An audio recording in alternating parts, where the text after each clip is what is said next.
Hi అండి అందరికీ. ఇదొచ్చేసి ఈరోజు మార్నింగ్ మినీ బ్లాగ్ అనమాట. ఇంక ఈరోజు సాటర్డే కదండీ! పప్పు చేద్దామనేసి ఇంకా పప్పు కడిగేసి కాసేపు అలాగా పక్కకు పెట్టేసాననమాట. ఆ తర్వాత ఇందులోకి ఒక స్పూను ఆయిల్, కొంచెం పసుపు వేసేసాను. టమాటో, పచ్చిమిర్చి కూడా కట్ చేసుకొని ఉంచుకున్నాననమాట. ఈరోజు వచ్చేసి నేను ఆకుకూర పప్పు చేద్దామనుకుంటున్నాను. ఇంకా టమాటాను, అలాగే పచ్చిమిర్చి కట్ చేశాను కదా! అవి కూడా వేసేసాను. అలాగే ఒక ఉల్లిపాయ ఇలాగ కట్ చేసేసుకొని వేసుకున్నాననమాట. ఇంకా ఇక్కడొచ్చేసి బచ్చలాకు అనమాట. బచ్చలాకు మొత్తం నీట్‌గా కడిగేసి ఇలాగా చిన్న చిన్న ముక్కలుగా కట్ చేసేసుకొని అయితే వేసేసాననమాట. వేసేసి ఇంకా స్టవ్ పైన పెట్టేశాను. ఇంకా ముందు లేవగానే నేను రైసే కడిగేసి పెట్టేస్తాననమాట. ఎందుకంటే రైస్ ఉడికేలోపు ఇంకా కూరగాయలు అవి కట్ చేస్తూ ఉంటాను.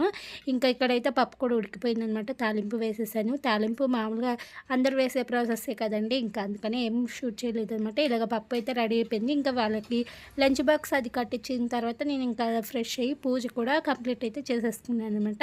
ఇంకా ఈరోజు మార్నింగ్ మినీ బ్లాగ్ ఇది.